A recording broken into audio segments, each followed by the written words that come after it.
All right, guys, it says we're streaming, so hopefully everything is working on our end. There we go. There's the notification. I usually wait till Facebook tells me we're streaming, not just the app that I use, but Facebook just told me that we're streaming. So hopefully you guys can see us.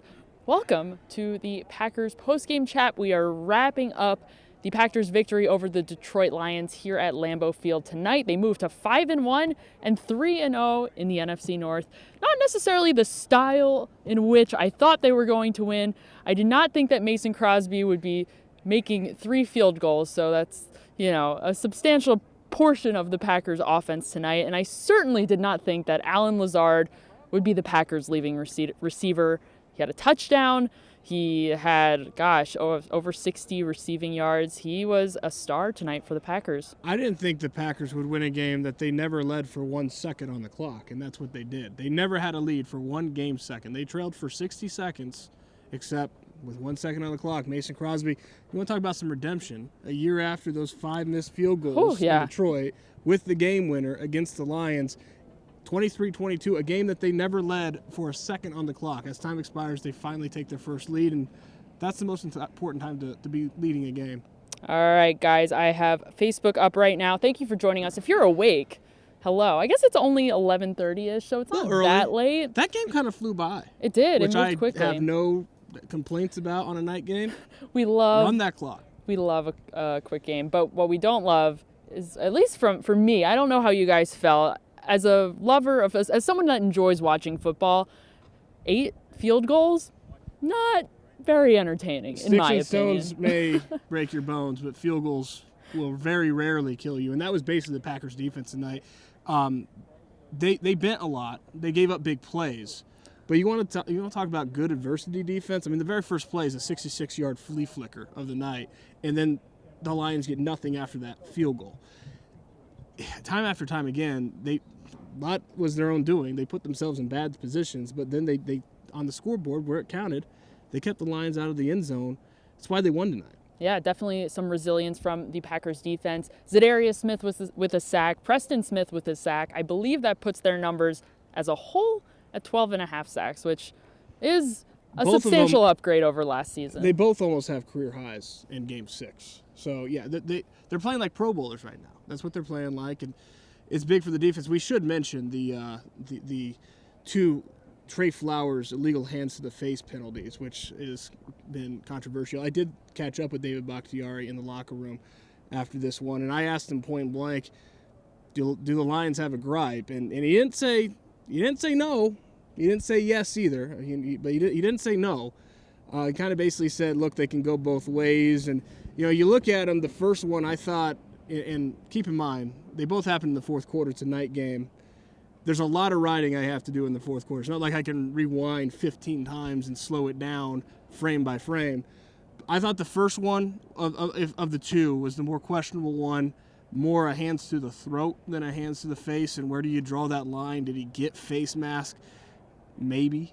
The second one I thought was clear. I thought the second one he got face mask. But David Bakhtiari told me, look, they go both ways, and he said that he actually went up to the officials before that first one on Trey Flowers early in the fourth quarter and said, are you going to call these? Because he felt like he was getting punched in the throat and, by extension, the face mask most of the night. So they caught up to him, and you can think what you think one way or the other about the calls, but they were awfully big in this game. I remember seeing David Bakhtiari down on the field talking to the ref after all of that went down with Flowers, and he did not look like it did not look like a conversation about breakfast or what they ate for lunch or something. It looked like he was passionate about what he was talking about. And David Bakhtiari is a left tackle who's been very frustrated with some holding calls, including one early in the game tonight that he feels were less than by the book, and that's another example. Look, were they holding penalties? Are they not?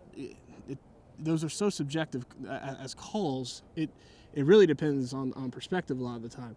These penalties were huge. There were 3 penalties tonight that really swung the game for the Packers. The first one was the 12 men on the field after the Lions had a third down stop in the red zone in the first half.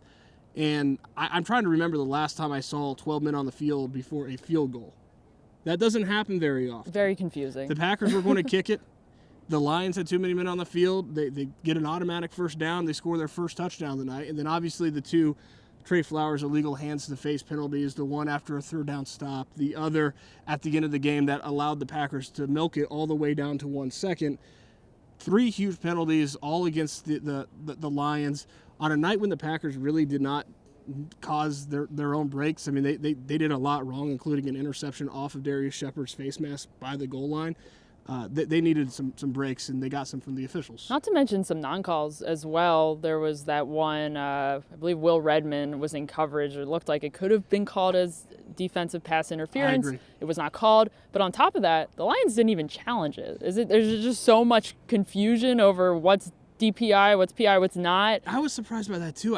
The one thing I will say is that most of these challenges have not been overturned, the call on the field.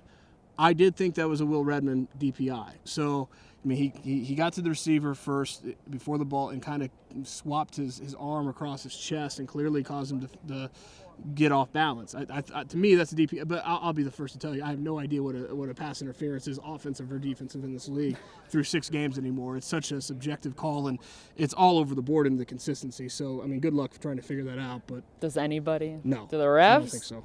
Probably not. Certainly Okay. not. We've been talking enough amongst ourselves. Let's get you guys involved in the conversation over on Facebook. Dale wants to know, and this is a question I'm sure if I scroll a little bit, we're getting from plenty of you because we've been getting this question all week. We've been getting this question since Davante Adams was out with his turf toe injury. Will the Packers go out and look for a wide receiver? Now, it's a different question now because tonight, I'm about to drop the stats sheet. It's going down. We're putting it down. Geronimo Allison left the game early, being evaluated for a chest injury and a concussion. So, depending on how long he's out for, do you think the Packers would now realistically go out and look for another receiver? I thought so before. So, yes, I think if. But it's a caveat. It's not as simple. This isn't fantasy football. It's not as simple as saying they need a receiver. Go draft a receiver. The right deal has to avail itself. And you never know if that's going to happen or not. Would I go to the Cincinnati Bengals and say, hey, you guys aren't winning. Do you want to offload A.J. Green for a mid-round pick? Yes, I would. Would they do that? Probably not. I mean, it seems like the Bengals aren't interested in trading A.J. Green. And I wouldn't give up a king's ransom for him. He's a 31-year-old receiver who's been productive, but he's also been injured. So, their skill positions in general are pretty depleted, especially at receiver. They're not getting much from tight end. Jimmy Graham with a drop touchdown tonight, that hurt. But at the end of the day, if you don't have a deal, you don't have a deal. Mm-hmm. Well, let's talk about what they do have. We just answered Dale's question. Dean, a lot of D names out there, apparently. Dean wants us to talk about Allen Lazard. We brought him up earlier in our live stream. Aaron Rodgers spoke very, very highly about Lazard after the game during his press conference. He's been speaking pretty highly about him ever since training camp. He said just now that he was not super pleased to see him get cut at the end of training camp. He was worried that a team would go pick up Lazard, but luckily for the Packers, he cleared waivers, ended up on the Packers practice squad, and eventually, very early on, got the call up to the 53-man roster. And Rodgers said that he lobbied a little bit the wide receivers coach, Alvis Whitted, during the game to get Lazard in the game more and bring him in on some more of those crucial situations. And it ultimately paid off. And he had it was a spectacular throw by Rodgers and an unbelievable catch by Lazard. The Packers got a little fortunate because when they did release Allen Lazard, I thought at the time he's a guy that could theoretically get claimed. And usually that's not the case because the thing you got to keep in mind, I mean, every fan base thinks that their guys that are getting cut, their fringe roster guys are so exposed. I mean, every fan base feels that way for a reason. I mean, teams like their guys. So usually those guys don't get claimed. I thought Allen Lazard was a guy that theoretically could, and he did it. And they were able to stash him, get him through waivers, and get him onto the practice squad. And he came up big tonight without a question. I mean, you're right. That throw, the 35-yard touchdown, it was a laser from Aaron Rodgers. I mean, literally a perfect throw to a guy who was not very open. There was not a lot of separation there. But the thing that Allen Lazard was, one, he's big. He's got good leverage. But two, he's reliable. Didn't drop, he was sure-handed. He came up with some big catches, caught the very contested touchdown. And for a receiving core that needs more consistency, reliability goes a long way. Lazard's a big target. Marquez Valdez-Scantling's a big target. He had a remarkable catch down the sideline, as he is known for having some of those longer receptions. And another pretty big offensive weapon for the Packers tonight is Mercedes Lewis. Janine says Mercedes Lewis is greater than Jimmy Graham. Tonight, especially, he was. He's been that, yeah. Do you think Brian Gutekunst, when he signed Jimmy Graham for many millions of dollars, would be pleased to hear what we just said just now? Well, I'd love to hear what Jimmy Graham thought of his touchdown drop tonight, but of course he hasn't spoke all season, and that's not allowed. But that's neither here nor there. Look, the guy who I think we have to move up. You guys can go ahead. Hello, everybody. There are many a still on cart. screen. You're good. You're great.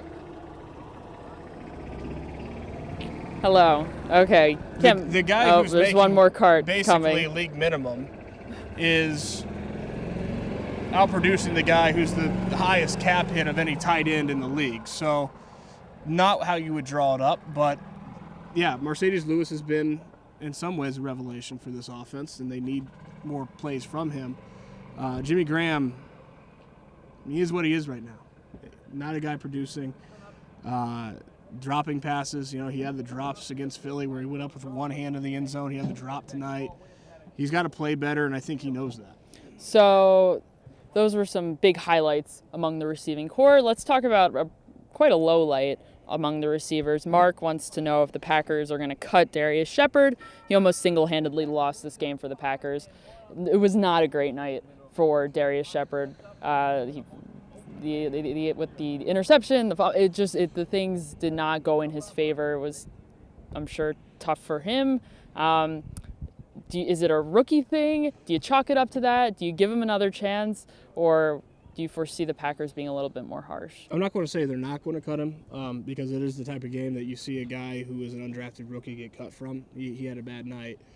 But if he's not going to play, who is? I mean, I guess they bring out in someone from the outside, but the Packers have seemed to like Darius Shepherd. They obviously released Tremon Smith before the game today and opened up more of an opportunity for Darius Shepherd. Tremon Smith was the kickoff returner. Now Darius Shepherd's returning punts and kicks. It's worth noting that the muffed punt did not come on a kickoff, obviously, but it's still a fumble. He was responsible for 2 turnovers tonight. My guess is that he'll get a second chance, but it's a night that he needs to not repeat, and you'll be the first to tell you that. Chase here asks if the Packers would cut Shepherd like they cut Ty Montgomery, which is not a rookie there. Big difference. So first of all, Ty Montgomery disobeyed coach's orders by taking a kickoff out of the end zone when he was told to take it for the touchback. He then fumbled, obviously. So it was more the disobeying orders. But that was the play, and even the disobeying orders was not the thing that got Ty Montgomery cut. It was the next day when there were anonymous quotes from anonymous teammates that questioned Ty Montgomery's reasons for taking the ball out, his frustrations with not being more in the offense, wanting to make a play, basically calling him selfish. And he said, I can't trust the guys in this locker room now. As soon as he said that, Ty Montgomery was released, and he was traded the next day. So it was really the comments more. And Darius Shepherd said nothing of the ilk tonight. I don't expect him to. It's a huge. You can't compare the two. Yes. Okay. Moving on. We've got Matt. When will we see Danny Vitale in more packages on the offense? He wasn't really utilized much as a receiver or at all or out of the backfield in any sort of capacity, but he has been an important blocker on some running plays and whatnot. Do you think the Packers have a weapon there that they're not utilizing?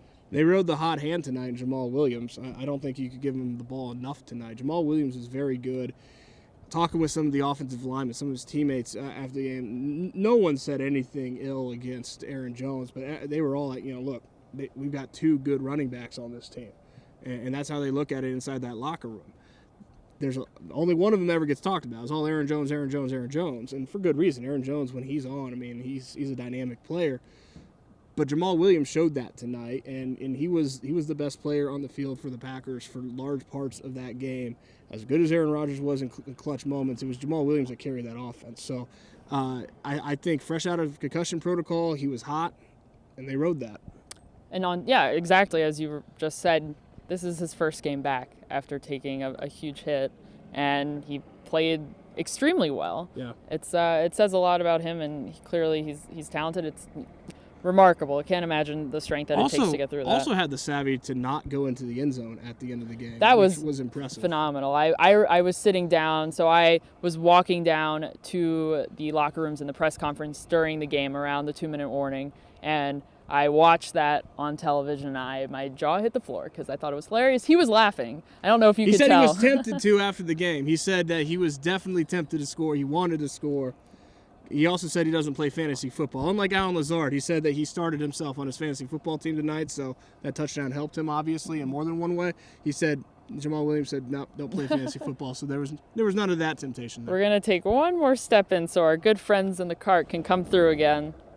I'm sure this is very enjoyable for all of you. It's like we're all huddling up. We're in a very small box right now. That's all right. Come on through. We're a casual show. We're very informal. It's Facebook Live. This is just how it is, guys. This is what we got to deal with. Katie wants to know, or she puts out into the universe, we didn't hear much from Jair tonight, and were they picking on Kevin King? They were absolutely picking on Kevin King. Yes, they did, and they got him beat a couple of times, more than a couple of times, a handful of times. I didn't talk to Kevin King. I wonder if the knee was giving him problems. There is a belief among some Packers fans that Kevin King is not a very good corner, and they're dead wrong. He is a very good corner. He did not play his best game tonight. I don't think there's any question about that. So I wonder. I didn't talk to him. That's just speculation. I don't know, but it makes you wonder. Maybe we'll see him in the locker room. Regarding Jair, not off the top of my head, I don't obviously recall every play that he was covering on, but there was that stretch toward the end where I believe it was like a breakup from a bunch of different guys in the secondary. It was Jamal Williams and Jair had a breakup, and I think that was the same drive that Will Redmond also had that debatable DPI as well. But I mean, they made plays when it was important. It certainly got improved as the game went on throughout the night. Yeah, no, there's no question. I mean, the secondary and the defense as a whole really recovered after taking those two haymakers. They had two 50-plus receptions that they allowed in the first two drives. I thought after that they were pretty solid. And I mean, give Darrell Bevell a lot of credit. I mean, he had a quick passing game for the most part that really Matthew Stafford did a good job of, one, playing relatively clean, and two, for the most part, getting the ball out of his hands. The Smiths had their sacks, but the pass rush was neutralized for large parts of the night. But the defense, certainly in their adversity defense, they rebounded very well from the poor start. Yep. Let's see what we got. Kevin says Alan Lazard, wide receiver 2 after tonight's game. Maybe. Possibly. I think MVS is still receiver 2. I would agree. Guys, all right. So, listen, Packers are 2-0 without Davante Adams. I think it should be said. I'm going to put this out there. Maybe they don't need him to come back. Yeah.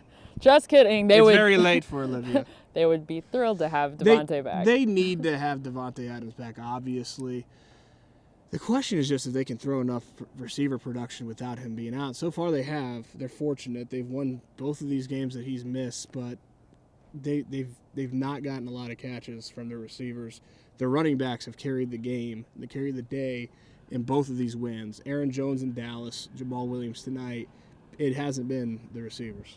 Yeah, even if Davante Adams does come back anytime soon, they're going to need to see more from their receivers. So regardless, they got to figure it out. And they're going to have, not that we know exactly, but I would assume that they're going to have another week at least to figure that out before Davante comes back. We talked about this earlier in the week. We don't think that Davante is going to be ready by the time My the guess Raiders would be no. come It's through. a short week. You know? Yeah. Tomorrow is Tuesday on your calendar, but it's Monday, and then they get right into it. I mean, they're down a day this week. So with Kansas City looming, we'll see. But I would think it'd be tough. Yeah, the turf toe is something that they don't want to aggravate going forward. Get it out of the way. Take care of it. Don't let it come back later in the season when they're making a playoff push. Right. All right, guys. Well, that's going to do it for us here at Lambeau Field. Thank you very much for joining us. Make sure you're checking out PackersNews.com for all of your Packers coverage. Follow us on social media channels all over the place. You know the links. You'll find them. You're probably watching us on one of them right now, so make sure you're following us. And we will see you tomorrow. soon. Tuesday. Oh my gosh. Getting back into it. It feels like a Sunday, but it is